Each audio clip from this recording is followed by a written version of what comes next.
Bonjour chez vous, bienvenue dans notre monde de la spiritualité. Aujourd'hui, chers amis, le titre du message est « Le credo des réformateurs ». La grande réforme dans les années 1400 jusqu'à 1700. Le credo des réformateurs. Et le texte biblique que j'ai pris est 2 Thessaloniciens, chapitre 2, et les versets 13 à 14. Il est écrit, je cite, « Frères et sœurs bien-aimés du Seigneur, nous devons à votre sujet rendre continuellement grâce à Dieu parce que celui-ci vous a choisi, vous a élus à être ses enfants dès le commencement du monde pour le salut par la sanctification de l'Esprit et par la foi en la vérité. C'est à quoi il vous a appelé par la proclamation de son évangile afin que vous possédiez la gloire de notre Seigneur Jésus-Christ. » Chers amis, aujourd'hui, je vais m'aventurer avec vous sur des sujets doctrinaux de la réforme protestante au temps de la Renaissance, c'est-à-dire du 15e siècle au 17e siècle environ. Et de nos jours, j'oserais dire que cette réforme religieuse a été réformée, et non pas pour le meilleur dans bien des églises de type évangélique. Pour vraiment bien comprendre le credo des réformateurs de ce temps, il nous faut remonter à une époque d'où naissaient les presses de Johannes Gutenberg, qui a contribué à imprimer comme premier livre la Bible en très grand nombre. Mais la question qu'on devrait se poser, selon vous, là, avant l'imprimerie, combien y avait-il de Bibles dans le monde entier à cette époque? Combien de gens pouvaient-ils se procurer de Bibles? Comment est-ce que la parole était proclamée à cette époque? Eh bien là, il nous faut revenir aux sources de l'Église primitive et au dernier livre de la Bible, au premier chapitre d'où il est écrit « Heureux celui qui lit et heureux ceux qui entendent les paroles de Dieu, les promesses de Dieu, ceux qui lisent, qui entendent les prophéties de Dieu, car la foi vient de ce qu'on entend, et ce qu'on entend vient de la parole de Dieu. » Apocalypse 1.3, Romains 10.17 et Jérémie 1.12. Dieu veille sur sa, dites-le, Dieu veille sur sa parole. Et si on part de l'Église primitive à l'époque médiévale, en passant par la Renaissance, faut savoir que la parole était proclamée de bouche à oreille, ce qu'on appelait plus communément le téléphone arabe. De plus, beaucoup de ces gens étaient illettrés, analphabètes, et vivaient dans la grande noirceur de l'ignorance spirituelle. Mais Dieu connaissait ses élus, et sa parole faisait son cheminement au travers toute l'histoire. Deutéronome 32.2, Ésaïe 55.11, Ézéchiel 12.28, Osée 4.6 et j'en passe. Le 16e siècle fut témoin du plus grand bouleversement dans le monde du spirituel depuis l'époque de la Pentecôte. Il s'agit de la réforme protestante, et qui dit évidemment réforme, dit résistance. Et ne croyez surtout pas que les réformateurs l'ont eu facile. Grande majorité ont été persécutés. Pour ne pas dire, ils ont tous été persécutés. Certains ont même été torturés. D'autres même tués. Ces hommes et ces femmes réformateurs ont donné leur vie, ont donné leur cœur pour la proclamation de la vérité. Vous avez ça en Hébreux 11, 34 à 40. Et notez aussi qu'il y a eu beaucoup de réformateurs dans la Bible, pour ne nommer que Moïse était dans sa manière un genre de réformateur, Josué, les juges, les rois, quelques rois de l'Ancien Testament, les prophètes, et j'en passe. Et j'oserais dire qu'en quelque part, Jésus a été le plus grand de tous les réformateurs. Et pendant plus de 14 siècles, à partir du début de l'Église primitive, la parole a fait son œuvre dans le cœur des hommes par le téléphone arabe, comme je vous disais, le téléphone arabe de la grâce de Dieu. Il est écrit, et je cite, « Ce peuple assis dans les ténèbres ont vu une grande lumière. Et ceux qui étaient assis dans la région de l'ombre de la mort. » En Matthieu 4, 16. Sur Internet, je crois que vous pouvez vous procurer le livre « Le sentier du sang » de l'histoire de l'Église à partir de l'Église apostolique à venir presque de nos jours. « Le sentier du sang ».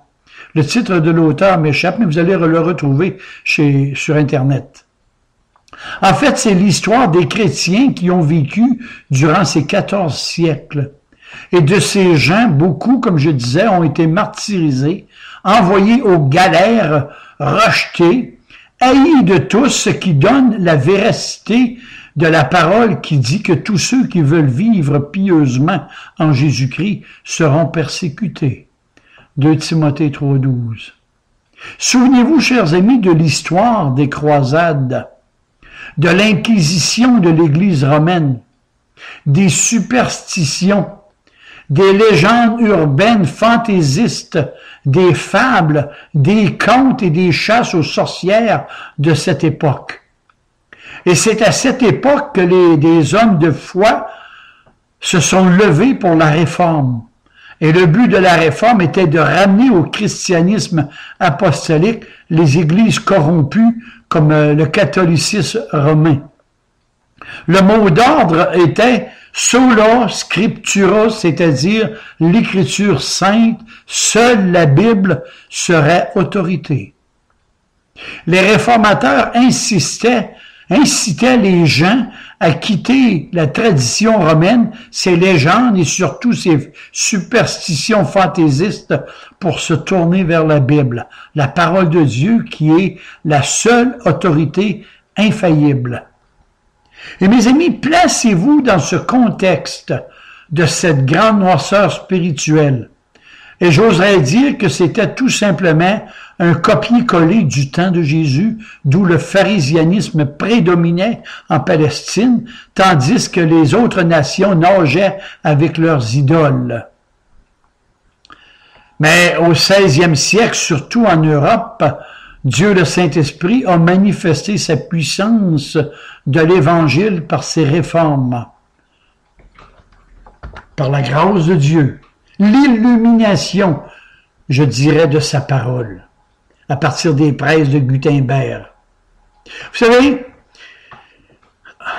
l'homme est en dépravation totale, ce qui veut dire que sa volonté est aussi affectée par les conséquences du péché, de sa volonté qui est asservie à sa nature pécheresse.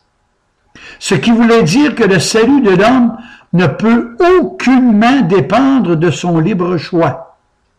Et mes amis, avant de critiquer ce que je viens de vous dire, ayez au moins le courage de m'écouter jusqu'à la fin et là, vous pourrez tirer vos conclusions. Deuxièmement, les réformateurs déclaraient que l'élection de Dieu ne fut aucunement motivée par le fait que Dieu voyait à l'avance la foi de l'homme, mais plutôt qu'elle lui est donnée selon le bon plaisir de sa volonté. Éphésiens 1,5.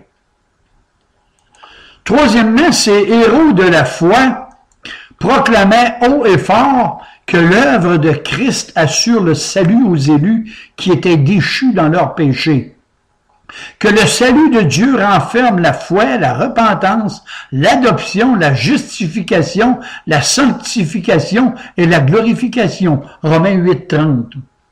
Ces réformateurs rajoutaient que toutes ces choses spirituelles ne s'appliquent qu'aux élus de Dieu, que Dieu avait choisi d'avance avant même la fondation du monde. Vous pouvez noter ces versets, Psaume 71, 3, Ésaïe 41, 8, Ézéchiel 33, 26, Jean 6, 62, Éphésiens 1, 4, Galates 1, 1, Galates 4, 8, 1 Pierre 1, 1, 2 Pierre 2, 10 et j'en passe. Vous pouvez les retrouver de par vous-même. Quatrièmement, les réformateurs nous communiquaient que la grâce de Dieu réalisait toujours la fin qu'elle s'était proposée.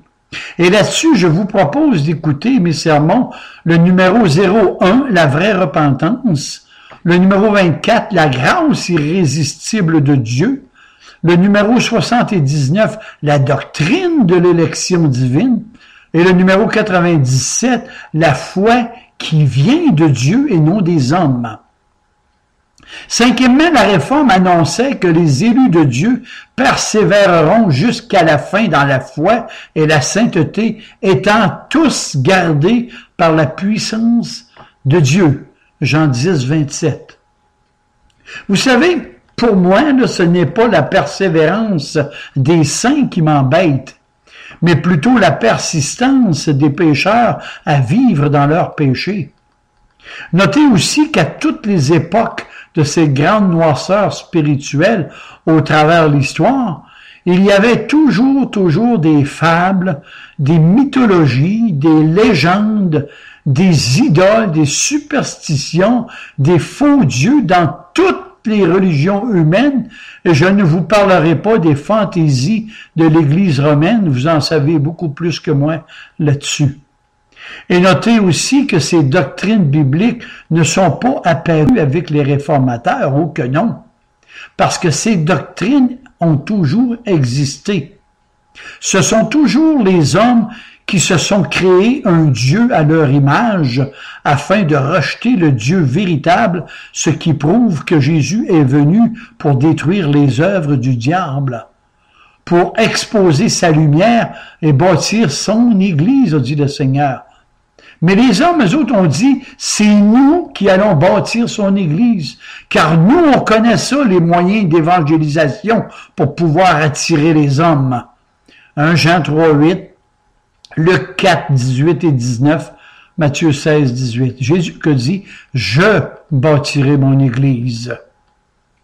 Par la proclamation de sa parole qui est vivifiante. C'est sa parole proclamée qui procure la vie dans le cœur des gens, et non pas vous. Et mes amis, les 5 points que je viens de vous énumérer du calvinisme mettent en évidence l'œuvre du Dieu triunitaire pour le salut des âmes.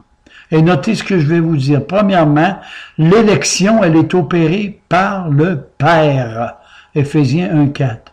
Deuxièmement, la rédemption est opérée par son Fils unique, car Dieu a tellement aimé le monde qu'il a donné son Fils unique afin que quiconque ne périsse point, mais qu'il ait la vie éternelle, celui qui croit en lui. Troisièmement, la régénération, elle est opérée par Dieu le Saint-Esprit.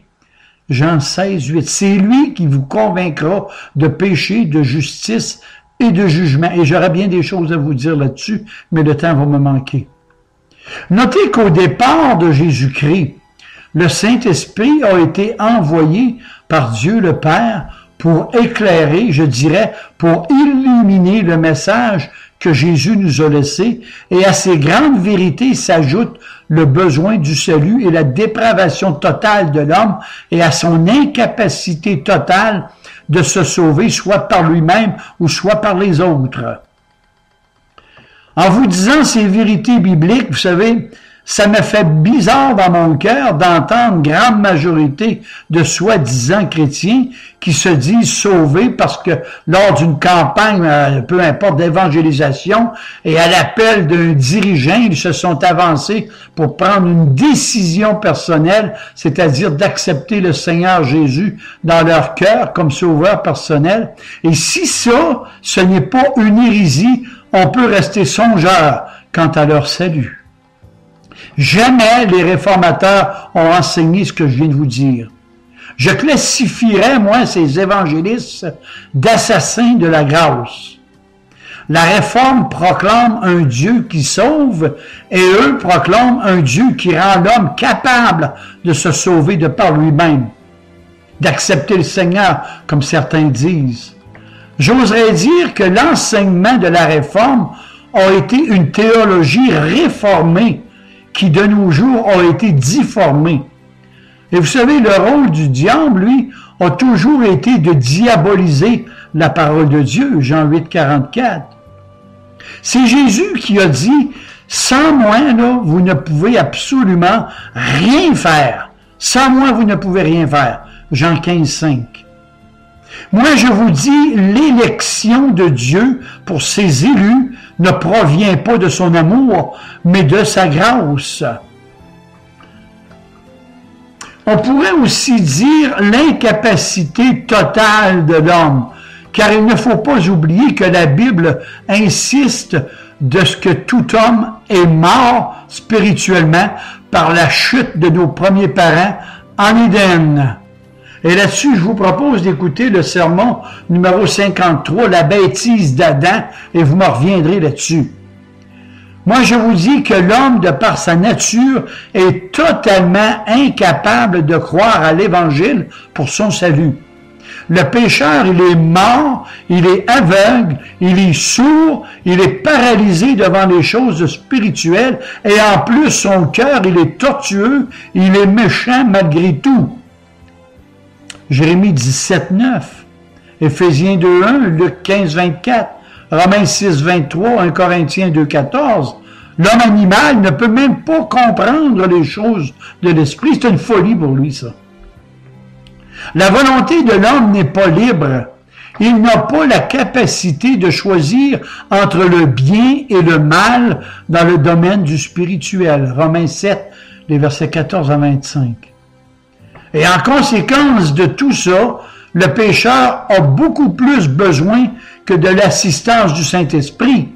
Il lui faut une nouvelle naissance. Il lui faut une régénération qui vient d'en haut, par laquelle l'Esprit donne la vie éternelle au pécheur. Il lui donne une nouvelle créature en Christ. Et tout ça, c'est la proclamation de cette parole vivifiante qui opère ce miracle. Romains 10, 16. Oh, mes amis, j'aurais des choses à vous dire. Ça n'a pas d'allure. La foi n'est pas la contribution de l'homme à son salut, mais elle est elle-même un don de Dieu pour son salut, et la repentance est aussi un don de Dieu. Et notez bien ce que je vais vous dire maintenant. Dieu, avant même la fondation du monde, a choisi certains individus pour qu'ils soient sauvés. Et ce choix était motivé uniquement par sa propre volonté souveraine. Il n'a pas choisi certains pécheurs parce qu'il prévoyait une réponse ou une obéissance de leur part. Au contraire, Dieu accorde la foi et la repentance à chaque individu qu'il choisit. Et ces actions sont le résultat et non la cause du choix de Dieu. Je dirais plus que c'est le choix du pécheur de la part de Dieu, et non le choix de Christ de la part du pécheur. En d'autres termes, notez-la celle-là. Je vais la répéter 2 fois, mais notez-la. L'homme pécheur est sauvé avec son plein consentement contre sa volonté. Je le répète. L'homme pécheur, perdu, est sauvé avec son plein consentement, mais contre sa volonté. Et ma Bible me dit de ne pas aller au-delà de ce qui est écrit. Et ce que j'essaie de faire, 1 Corinthiens 4, 6 ou Apocalypse 22, 18 à 20. Le Seigneur Jésus a donné à tous ses élus un ordre qui, en quelque part, est de passer au suivant, si vous comprenez ce que je veux dire. C'est-à-dire d'aller propager sa parole à toute créature. Et notez, et là, je ne pèse pas mes mots, là, c'est que les résultats et les conséquences de la proclamation de sa parole ne sont aucunement de notre ressort. Vous n'avez pas à vous glorifier là-dedans. Et combien de chrétiens que j'ai entendu dire « J'ai emmené 10 personnes au Seigneur. Il y a 50 personnes qui se sont avancées ce soir, et ainsi de suite. » Ça, là, l'hérésie. Je le répète, les résultats et les conséquences de la proclamation de sa parole ne sont aucunement de notre ressort. Ça, c'est le territoire de Dieu, le Saint-Esprit, et on n'a pas à s'ingérer là-dedans. Et ceux qui le font veulent s'attirer tout simplement la gloire des hommes. Malheureusement, combien d'églises et de soi-disant chrétiens enveloppent l'Évangile comme un cadeau bien emballé, insistent pour que la parole pénètre dans leur cœur par des cantiques, par des sentiments, et là, vous savez que j'en passe, et ce que je veux vous dire. Moi, je vais vous dire une vérité toute garnie, et vous en ferez bien ce que vous voudrez. Jamais, au grand jamais, vous ne parviendrez à renverser les forteresses d'un cœur humain par vos arguments, votre théologie, vos croyances, vos moyens de persuasion et tout le tralala de vos campagnes d'évangélisation. Jamais que vous ne parviendrez à renverser les forteresses d'un cœur humain. Seule la parole de Dieu peut donner la vie à un mort spirituel. Et vous pouvez consulter aussi le sermon numéro 6, la prédestination. Pour vous mettre à l'aise, je vais vous donner juste un tout petit résumé de mes croyances. Pour ma part, je crois que Sa Majesté divine, par une provenance de sa bonté et de sa grande générosité, a voulu dans sa souveraineté créer le genre humain pour son unique gloire. Éphésiens 1, 5 à 6. Pour son unique gloire. De plus qu'il était dans sa sagesse que tous les hommes furent formés libres et responsables, et que la source du genre humain, notre malheureux père Adam, abusa de sa liberté et que tous ses descendants naîtraient de sa nature pécheresse, digne d'une perdition éternelle, de sorte que le Dieu du ciel, sans violer les lois de sa justice, peut tous nous condamner. Le Dieu du ciel avait prévu, et ce, avant même la fondation du monde, d'aller sauver ces indignes créatures qu'il a choisies d'avance, et c'est pour eux seuls qu'il a envoyé son unique Fils dans notre monde perdu. Et sa mission terminée, le Dieu du ciel nous envoya la personne divine du Saint-Esprit afin de convaincre de péché, de justice et de jugement les élus déchus qui avaient besoin d'un sauveur, eux autres, là, afin de les vivifier pour les conduire à l'écoute de sa parole pour leur sanctification totale et entière lors de leur glorification après leur séjour terrestre. Sa grâce irrésistible et prévenante assure leur sécurité éternelle. Voilà bien sommairement le credo de nos églises, et pour ceux qui n'appuient pas ces doctrines, j'ai juste une question pour vous, juste une. Comment Dieu peut-il pardonner sans cesser d'être juste? Je répète, comment Dieu peut-il pardonner sans cesser d'être juste et en même temps faire grâce aux pécheurs sans épargner le péché? Allez consulter le patriarche Job, le chapitre 33 et le verset 24b, vous allez avoir la réponse. Et pour ma part, je crois au Dieu qui a fait les hommes et je ne crois pas au Dieu que les hommes se sont faits. J'aborde un peu l'antinomianisme. Ce mot veut tout simplement dire opposé à la loi. Il exprime l'idée que le chrétien n'est plus lié à la loi morale et qu'il n'a plus à s'y soumettre. Et pour ma part, je pense que ces gens n'ont rien compris sur les choses de Dieu. Certains m'ont même dit, « Ah, vous savez, on n'est plus sous la loi, mais on est sous la grâce. » Ils ne savent même pas que la grâce existait dans l'Ancienne Alliance et croient que la loi n'existe plus dans la Nouvelle Alliance. Ça, pour être confondu, c'est confondu. C'est ce qui arrive lorsqu'on prend beaucoup plus de spiritueux que du spirituel. Leur slogan, c'est « On est sauvé un jour, sauvé toujours », nous a dit notre pasteur. Et ces gens se sont mis à vivre comme il leur plaisait. méprisant même la parole de Dieu et portant beaucoup de tort et de préjudice à la vérité. À cause de leur ignorance, ils ont même mélangé le calvinisme avec l'arminianisme. Et cela donne évidemment des déviations qui frôlent les frontières de l'hérésie. Moi, je vous dis que ce sont des religions humaines qui se prostituent tout simplement ensemble. Vous savez, le danger dans ces croyances bizarres est toujours de vouloir appliquer la logique humaine là où elle n'a pas sa raison d'être. Comprenez-vous ce que je veux vous dire? En théologie, on appelle ça l'anthropomorphisme. Prendre les choses spirituelles puis les mettre au niveau de l'homme.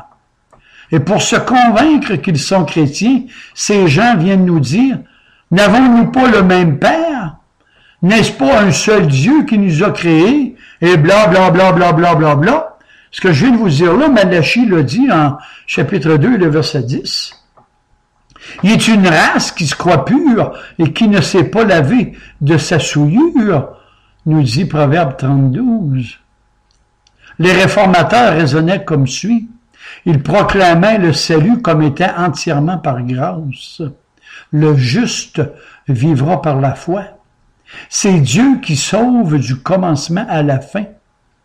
Et pour cet élu, le sang de Christ ne rend pas le salut seulement possible, mais il rend son salut véritablement assuré. Cet élu croit que Christ a porté tous ses péchés, prenant sa place, et ainsi Christ a apaisé la colère de Dieu sur lui. On appelle cela la propitiation. C'est-à-dire que Jésus a pleinement satisfait les exigences de la justice de Dieu. Et les réformateurs reconnaissaient que Dieu aurait pu, en toute justice, abandonner le pécheur dans ses péchés et le balancer au fond de l'enfer. Mais Dieu, dans sa grâce salutaire, a fait briller sa lumière dans nos cœurs afin de faire resplendir la connaissance de la gloire de Dieu sur la face de Christ. Romains 8, 9 et 2 Corinthiens 4 et le verset 6. Mais si nous sommes persuadés que Dieu a fait tout ce qu'il a pu pour nous sauver et que Dieu ne peut faire davantage, alors il n'en tient qu'à nous de propager les connaissances que Dieu, le Saint-Esprit, a placées dans nos cœurs. Et mes amis, je me répète, là, le salut de Dieu nous est donné par pure grâce. Je le répète encore, le salut de Dieu nous est donné par pure grâce et inconditionnel de notre part. Il n'existe aucune transaction entre deux parties. Comme ceux qui disent « j'ai accepté le Seigneur ». Il n'existe aucune transaction entre deux parties. Le salut est une décision unilatérale de Dieu. N'oubliez jamais que vous étiez tous des morts vivants et qu'il n'y a que Dieu qui puisse ressusciter un mort spirituel et de lui donner la vie éternelle. Et là-dessus, je ne me gênerai pas pour vous dire Amen, de placer un Amen là-dessus. Je regarde juste un peu l'arminianisme. Ces gens priorisent l'accent sur la capacité de la volonté humaine par des techniques humaines d'évangélisation pour avantager leur salut comme étant une faveur qu'ils font à Dieu. Pour eux, le salut de l'âme est un choix humain basé sur une prise de décision personnelle en s'avançant en avant, bien souvent, en réponse à un appel à la suite d'une prédication. Et là, d'où on essaie de toucher les sentiments avec tout le décorum requis, comme l'ambiance, la chorale, les fleurs, et j'en passe. Là, on leur présente un soi-disant conseiller pour finir le travail, et lorsque cette décision est obtenue, on valorise la personne avec l'assurance de son salut. Tout le monde applaudit de ce qu'une âme vient d'être sauvée. Mais ce que je constate, c'est le monde effarant de ceux qui tombent au sein du monde évangélique moderne. C'est que ces gens n'ont jamais entendu parler de leur état de dépravation totale de leur âme. et tous ces moyens humains me laissent songeur. Ayons les deux pieds sur terre et soyons logiques dans la proclamation de la parole. Vous savez, le Dieu dans lequel vous croyez aujourd'hui n'est peut-être pas du tout celui en qui vous croyez. Mes amis de grâce, prenez le temps d'écouter le sermon numéro 34, la souveraineté de Dieu, et vous aurez peut-être une autre opinion. Le numéro 34. Notez que c'est toujours Dieu qui réveille l'esprit de ses élus dans leur gestation spirituelle. 2 Chroniques 36, 22, Acte 16, 14b. Et notez bien ce que je vais vous dire maintenant. Bien souvent, vous avez vu peut-être des prédicateurs de l'Évangile présenter aux non-convertis l'analogie que je vous présente là. Mes amis, voyez dans son lit un homme malade. Et sur sa table de chevet, il y a un remède miracle qui peut le guérir. Ce dernier n'a qu'à étendre sa main, saisir ce médicament comme recevoir ou accepter le Seigneur comme votre sauveur personnel dans votre cœur. Maintenant, regardez-moi bien dans le blanc des yeux et soyez francs avec moi. Avez-vous déjà vu ou entendu quelque chose de similaire ou de semblable? Sûrement. Mais je vous dis que ces appels à se donner au Seigneur sont totalement hérétiques et absurdes, et en voici la raison du pourquoi. Ces prédicateurs du néant devraient prendre ces images en tout point et conformes à ce que disent les Saintes Écritures. L'homme, dans son état réel de perdition éternelle, est entièrement corrompu, totalement dépravé selon ma Bible, Romains 3, 23. Par conséquent, leur homme là, ne doit pas être seulement malade, mais il se doit d'être aveugle, c'est-à-dire incapable de voir le remède. Éphésiens 5, 8. Et j'en rajoute, il se doit d'être entièrement paralysé, selon ma Bible. Cet homme est incapable de saisir ce fameux médicament, Romains 5, 6, lorsque nous étions sans force. Je remonte encore d'un cran. Le cœur de cet homme se doit d'être totalement dénué de toute confiance à ce médicament et en plus, il se doit d'être rempli de haine envers son médecin. Dieu, si vous aimez mieux. Ah oui, un peu plus, j'oubliais de vous dire que cet homme est mort. Totalement mort. Et qu'en plus, il sent la corruption. Voilà la vérité et la réalité de ce que je vous enseigne aujourd'hui. C'est certain, là, chers amis, c'est certain, je suis pas fâché, là, non, oubliez ça. C'est certain que si vous prêchez cela dans vos églises, les gens vont s'en aller, tout comme les disciples de Jésus l'ont fait. Jean 6, 66, qui n'a aucun lien avec 666. Jean 6, 66. Vous savez, le diable, pour faire avaler un mensonge, il va toujours ajouter un brin de vérité, hein. Jésus est venu ici-bas pour accomplir le salut de ses enfants, de ses brebis, de ses élus, car ces derniers étaient incapables de se sauver par eux-mêmes, ni par aucune autre religion. Jésus est venu pour ouvrir les yeux des aveugles spirituels et faire sortir les captifs, c'est-à-dire ceux qui sont dans leurs ténèbres. Ésaïe 42, 7, Jean 8, 32, Acte 26, 18. Et la question légitime, j'ai anticipé votre question, la question légitime que vous seriez en droit de me poser est celle-ci. Mais pourquoi annoncer l'Évangile si l'homme n'a même pas la force de lui répondre? Mes amis, je n'ai qu'une seule réponse. Tout simplement parce que Jésus nous l'a ordonné. Et de plus, il connaît ses brebis et il n'a pas cru bon de nous dire quels sont ceux qui seraient sauvés. Ça, c'est son territoire. En Marc 16, 15, Romains 10, 14, Colossiens 1, 23. Mes amis, l'Évangile s'adresse à des morts vivants, à ceux qui ne demandent rien, à ceux qui ne cherchent même pas le Seigneur. Ésaïe 65, 1. Celui-là, il est correct. Ben, ils sont tous corrects. L'Évangile s'adresse à tous ces incapables et qu'en plus, l'Évangile est pour eux une folie. 1 Corinthiens 1, 21. C'est Jésus qui a dit « Je bâtirai mon Église ». Matthieu 16, 18. Nous, on va s'en charger de bâtir son Église. Alors, regardez-nous bien aller.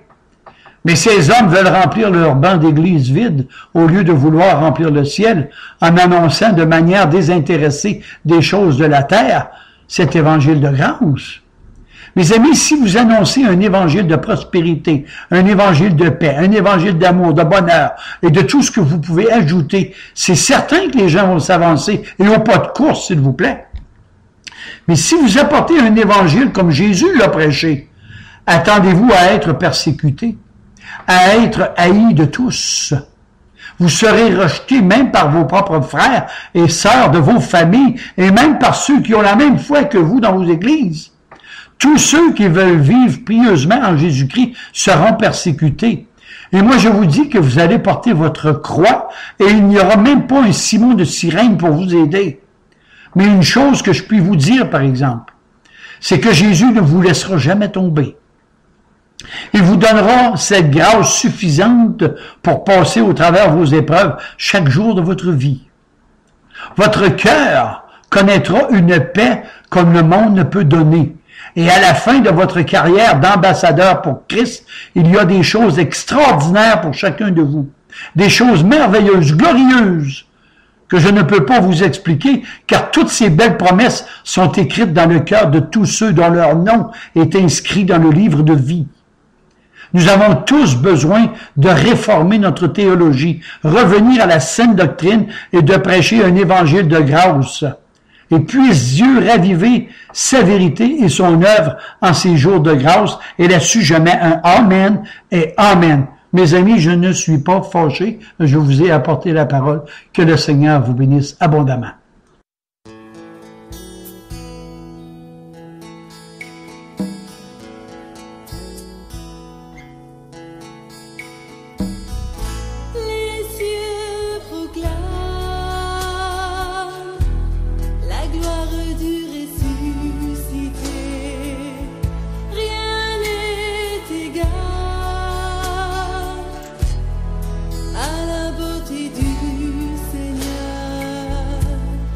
Jamais il sera